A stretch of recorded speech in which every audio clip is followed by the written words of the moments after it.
This is the Detroit Sports Podcast Network. Let me first congratulate Oakland's team. The hungrier team won today, and they outplayed us. They were more determined in the second half and shot the ball in, and they deserve congratulations for that. Can you explain what happened in the first 2-3 minutes when they went on that big run? You know, we didn't start the second half well. I think they made 7 of their first 9. I think we fouled a 3-point shooter, which might have been in that same time period. We just started the second half very poorly defensively. But again, you have to give them, I don't want to take anything away from their team because they made the plays. How about Yante fouling out and not contributing as much in his homecoming? Yeah, this was a tough night for him. He didn't have a great night. Obviously fouled out with, which affected our team. But we have to be a team. It's not just about him. And we need more guys that can contribute and make plays. We gave ourselves a chance and then, didn't seize that opportunity either. JJ got off to a real hot start for you, but cooled down in the second half. Was that kind of tough for you guys to? Well, when Yante's out, in foul trouble and then fouled out, and JJ cooled off, that was tough for us. But we still leave here with 79 points, and we just didn't guard any, to the standard that is required to win. Coach, it's tough for the Golden Grizzlies here to get Power 5 teams to come into this building to play them. Why were you guys here? Why did you guys agree to do it? Well, obviously we want to bring our Michigan kids home, but I think that college basketball needs more road games. I really do. I think you see all these neutral court games with nobody in the seats, and I don't think that helps your team grow. I don't think it's good for the game. Certainly need some of that, but I think we need more true road games. And I wanted to challenge our team. I knew Coach Campy would have a really good team, and tonight they outplayed us. Any other questions for Coach? What difficulties do you guys have guarding Martez Walker? Well, they have a very good offensive team. I thought coming in they had the most talented offensive team that we've seen all year. They're very complete offensively, and they shoot the three very well. So, they're because they have so much scoring. It puts guys on islands, which is he's a terrific player. Thank you.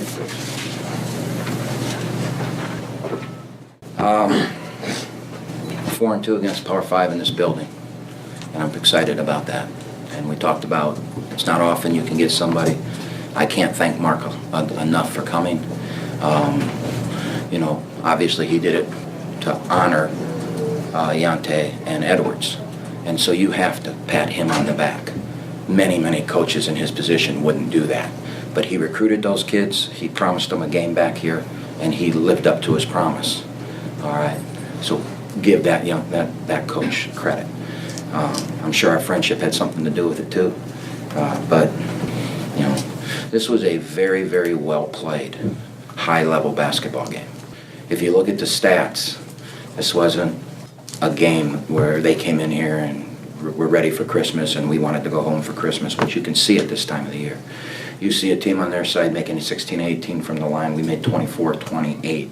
You saw both teams make tough contested shots. You saw both teams battle and dive on the floor, and every possession was important. From my standpoint, I know we won, but from my standpoint, it was a hell of a basketball game. Everybody that paid to see this got their money's worth. I'll talk more about my players afterwards, but I just think that's important, and we understand that was a high-level basketball game. What happened at halftime for you guys to come out with a start like that? Coach was on us, going into the half that we didn't have no energy. So we tried to come out the second half and just have as much energy as we can. The building was sold out tonight, so just enjoying the moment, man. And like I said, we was in a slump, and we play off our defense, so we had to get stops. And we started getting stops, and, missed a few rebounds, started with me, but we'll learn from it. Martez, you had 25 in the second half. Have you ever had a half of basketball like that at any level? Yes, I had it before. But okay. Often. Like I said, coach just keep telling me to help my shots. It's gonna fall. And the last 2 games, I haven't been shooting well, and tonight it was just falling. God was on my side. So. Martez, how important is a game like this for your confidence? Like you said, struggling last couple games. It's a very important game.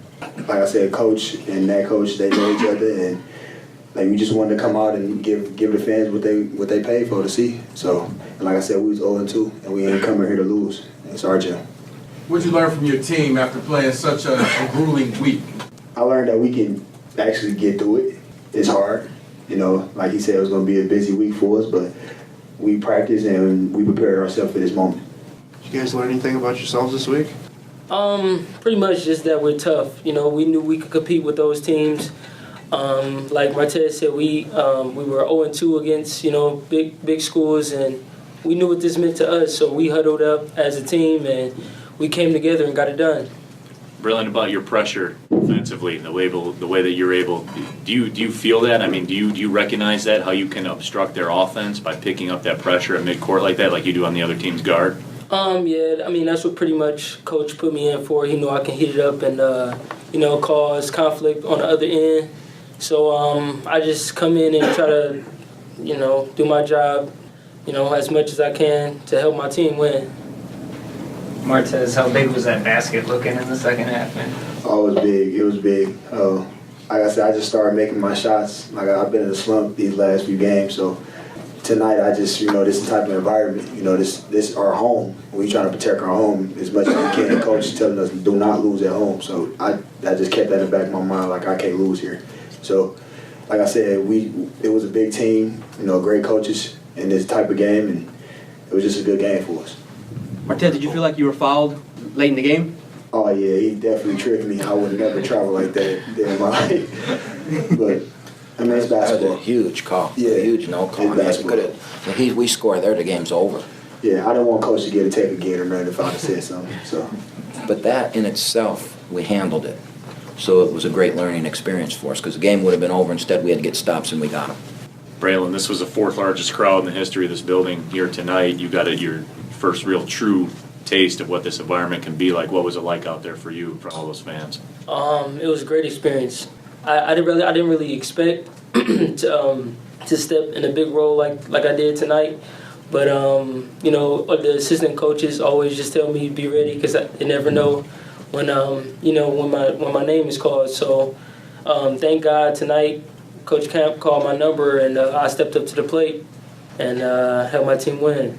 Was it special defense? Did you guys put an extra effort on for Yante, leading scorer in the SEC? You held him well below his average. I can talk about that afterwards because neither one of them were really. We did do some things, and neither one of these guys were really involved with it. His job was to heat the ball up, and his job was not to let that kid shoot. He had their best shooter. yeah. Not to let him. He had their best player. He had their best shooter, and his job was to face check that kid. So I can explain that later. Any other questions for the student athletes? Get them out of here so they can go home. Merry Christmas, everybody. Merry Christmas, everybody. Hey, look at you. You know, I don't know if Mark's upset that Yante got in foul trouble and fouled out, but at least it was even because Jalen did too.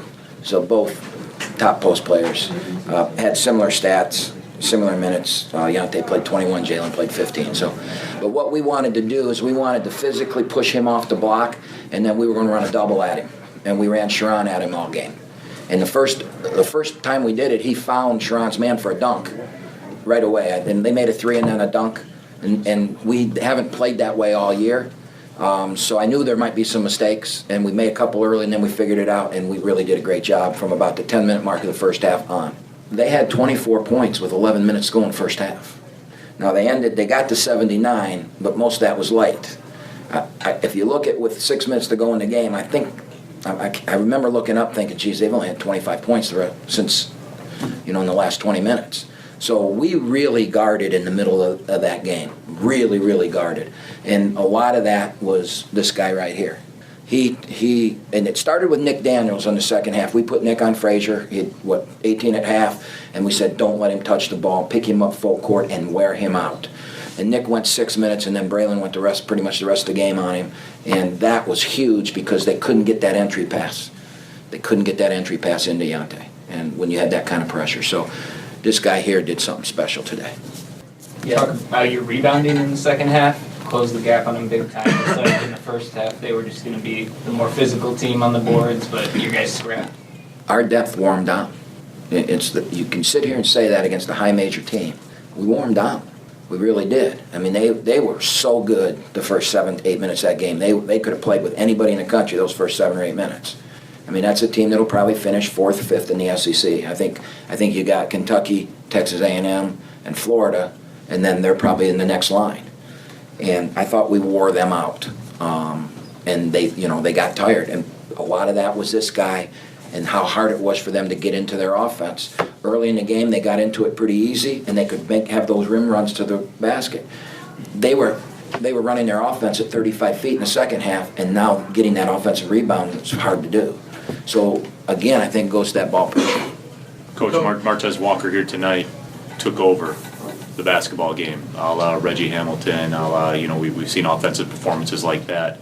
Were you waiting on this for Martez? We knew he was going to have a lot of games like that. I mean, he was averaging. He's new in the role, and nobody's going to do that every game. And we were averaging 85 points a game when this week started. We went 59 at home, and that was, I believe, because of the 1 game and 17-day layoff. And then we went 65 at state, and that's because the way the game was played and refereed, and there was no flow to it, and we're a team that has to have flow. Tonight we got back. It took being who we are. We ran, we got up, we got some transition baskets. We had no transition baskets the last 2 games. That's not Oakland. We had those today, and when you get transition baskets, now you can get into your offense. You can get it into the post because they have to get back to the basket and then guard out. If the ball's walking up and down the floor, we can get out physical, and that's what Michigan State did to us. So I knew Martez. It's a long season. He's going to have a lot of nights like this, and he's going to have nights like he had the other night. We've got to win either night. We've got to find a way to win. Coach, 3 games in 4 days. What did you learn from your team? I put him in this situation because this is what we got to do. Our only avenue to the NCAA tournament is 3 games in 4 days. I don't think in our league we're going to play the 3 teams. I think Valpo is on the level of any of these teams, and I think whoever we play, if we win the first night, whoever we play in the second game will be similar to Northeastern. But this was a higher level than we'll probably see in our league, and other than Valpo. And now they know they can. We had all kinds of energy. I mean, especially the last 10 minutes of that game, we were flying around. So I keep telling everybody they're 18 to 22-year-olds. If that was you and I, we'd have been, take me out 2 minutes into the game, right? But these are 18 to 22-year-olds, and we don't practice real hard at this time of the year either. So they were fresh. And I played 10 guys, play a lot of minutes. So I wasn't worried about, the media and our fans seemed to be more worried about that than I was. How important were those back-to-back three-pointers by Nick late in the first half? Changed the game. But that's what happens at home. You're supposed to do things like that. The key with Nick on that is he got him in the offense. He's been really pressing because he hasn't shot well and taken some bad shots. And the Northeastern game, he took one from half court, down 1 with a minute to go in the game. He just fired. He wants to. He's a big shot taker. Today he played within his role, and I think. I'm giving Braylon a lot of credit, but I think he's the guy. He had 9 points in 9 minutes. He turned the game around for us, and his defense to start the second half was outstanding. He played his role tonight very well, and that's why we won. We have a team playing their role. Do you have any concerns with Jalen and his defensive efforts now, fouling out in back-to-back games? No, because Xavier's playing pretty good, and Jalen's going to learn, holy cow, Xavier's playing that good. I better stay on the floor, otherwise I may lose minutes. That's what competition does within the team. Jalen will learn. Do you expect the same thing with Stevie in that Braylon Neely's? Oh, yeah. I put my arm around Stevie at the end of the game and said, look, it wasn't your night tonight. We can't win this league without you. So I need you back in the next game. Stevie just tried to make great plays instead of let what come. That play at the end of the half set me off because we had 2 guys open, and he wanted to force feed it in there. And then not only the way the half went, if we score there, we're down 3. Wasn't it 5? What were we down 7 at halftime? Yeah, so it was 5. We cut it to 3, or if we make a 3, we cut it to 2, and now we're really feeling good about ourselves. Hipsher said to me walking off to the locker room after the game, he goes, boy, I thought that play at the end of the half was going to beat us because we lost all our momentum, and it went from 5 at the worst to 7. I mean, you should never give up a basket when you've got the ball for the last shot. And he tried to force feed it in there, but he was just trying to make a play. I mean, this is his first year playing for me, first year in our offense. He's got born, but somebody stepped up, and he had to watch that. So that'll help our competition. The key is that the chemistry of the team, and they're happy for each other, and it appears we are. And if that happens, then we got something special. How are you getting Coach 10-3 going in the conference play? It's right around the corner. Can you just look at the big picture of how you feel you're at as a unit? Well, we're actually 0-0 is how we're at because of how important conference is to us, because seeding's important in that tournament. But my athletic director and I talked before the season, and once Kay left, and we sat down and we looked at it and we talked, well, what will we be happy with going into the league.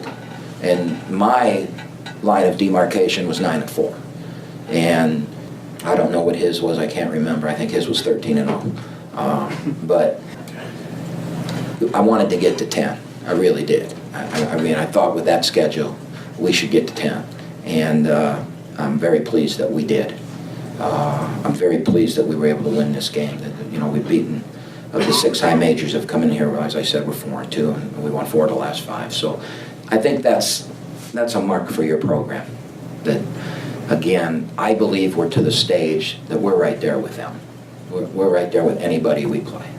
And you can say, well, Duke, then, you know, we played the #1 team in the country to an overtime game last year on a neutral floor.